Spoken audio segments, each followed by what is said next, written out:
like to go back, I'd just like to say a few words. And those are words that you, the warband, have heard before. My name is Arthur. I am he, once and future, born to be. Celtic chieftain, knight of old, I am the story as told. Loyal knights that's come to me, bowing to their destiny. Where'er we find the weak, right rock, for that must always be our fault. The cauldron and the cross unite. Christian and pagan join our fight. Reunite the Celtic creed in its time of greatest need. Arrived from Avalon, 87. Arthur Pendragon, June 11. And that was when I wrote that one. And of course, 22 years later, the 11th of June, this year, well, as some of you know who were with me back then, I was a little urchin with a bit of sackcloth. Now, I'm a senior druid and a battle chieftain. So, I must be doing something right, because when I went for that quest, I decided if it was real, the goddess would provide. I have not yet signed on in 22 years, nor do I intend to. I remain in service of the goddess. And by the sun, I repledge my allegiance to the land. I wouldn't agree necessarily that this was a temple for the dead, which is his latest theory. No, it's for the living as well as the dead. Yeah, but it's a gathering point, certainly 2 times a year, because it's aligned to the dawn sunrise but don't forget, only the victors do and the bloody like the sunset on the shortest day. So it's a gathering point, really. So look at it. And you're not just going to gather for the dead, you're also going to gather for the living. So it's a gathering point and a seasonal clock. Sorry. Okay. No problem. It's a meeting place. It's an early... It's a place of knowledge, of learning, a meeting place. Of course it is, because you come and the Druids, or whoever they were, the proto-Druids, look at shadow and say, okay.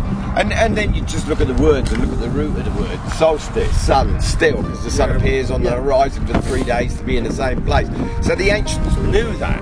So the ancients knew equal night. So the ancients knew exactly what time of year it was because of that. So that was the first sundial, if you like, and it was a seasonal sundial, not a daily sundial.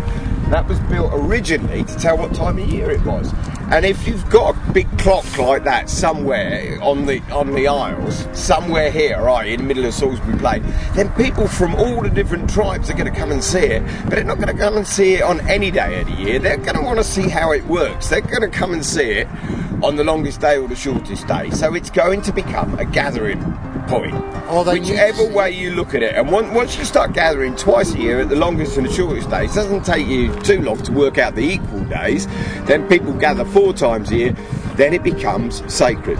Then it goes into the ethos of a temple. Prior to that, it's just a giant sundial, because the people who built it were the scientists of their day. So they built that, and they were the wizards, the wise men, whatever way you call it, the druids. So anyway, they built that, and it was used specifically for a purpose, and that was to tell what time of year it was. People wanted to see how it worked, so people would gather at those times a year. That would then make it sacred, give it temple sort of status, and people would come from all over the country to be here on the longest and shortest day. And that's basically why it became a temple, why it became sacred, why somebody bothered to put cremated remains around it. And when you look at the numbers, it works out, it's not just any Tom, Dick and Harry. These were really important people over thousands of years. There's only 51 holes, you know what I mean? Really important people. When they died, their cremated remains were put around Stonehenge to keep it sacred and to keep away and to defend it, really, on whether you look at it as a magical level or a religious level. It doesn't really matter. They were put there to defend that temple and to make that temple sacred. And you know, now they put fences around it instead. I mean, it's ridiculous. And if you were... So they've got to be some special people that were buried there. You know, it's not every Tom, Dick and Harry. No. You only You've bury got- him one every 100 years. And it's got to be a guardian or Well, it's got a to be priest, a priest, a prince, or a priest, something. a In king. whichever way you look Yeah, at it. a very, very special person. Because of that Mike Parker Pierce thinks that Woodhenge was for the living and Stonehenge was for the dead. I don't agree with him on that one. I think, you know, Stonehenge was the gathering point, but yes, they would gather at Woodhenge and come the processional route to Stonehenge. So there is a connection. There is a connection, between the two. definitely. Okay. Yeah, but Woodhenge, as the name implies, was made of wood. And they originally thought Woodhenge was much older than Stonehenge, but it wasn't. It was about the same time. So there was a wooden structure which leads Mike to believe that one was for the living and one was for the dead. I just simply think it's transitory. It means gather at the wooden one and then we'll march to the stone one, basically. Or the wooden one was your local parish church and Stonehenge is a cathedral. Yeah. You know, because there's a big settlement over at Dorrington Walls, which is right by Woodhenge. And so therefore, that's right. why come all the way here? If we build a small one, we can just nip 10 feet up the road and have a ceremony, come back. And then for really big important days, we all go to Stonehenge. But what they discovered this summer, or as part of the Riverside project, was this field here, right behind us. There was a palisade wall in there, and there was settlement. People living up here as well as The people were living over there on that far bank just there. That's where they were living. The palisade runs from about halfway there and it runs all the way across here to where those people are down there. There was a palisade and they reckon the palisade was about 8 to 10 feet high. And that was at about the same time as Stonehenge was being Same as erected. well. They were living here as well.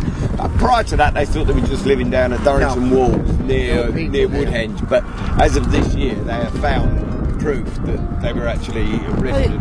I found it. Well, you as well. I found it. You found I was in the hole. I was doing some archaeology with the people, and I found Mesolithic flint blades. And It's not the only one that found it. I don't. Yeah, it wasn't the only one that found it, but that's what I personally found. You know, Neolithic pottery, Mesolithic blades, and they were just over there. So it's a place of where people have been for a long time. And sometimes it's strange to think that when I was picking those artefacts out of the soil, when I found them, the last person to touch those objects was watching that being built. And I just stood there for about 5 minutes going, wow, the last person to touch this was watching Stonehenge being built. The last person to work this flint was watching Stonehenge being built.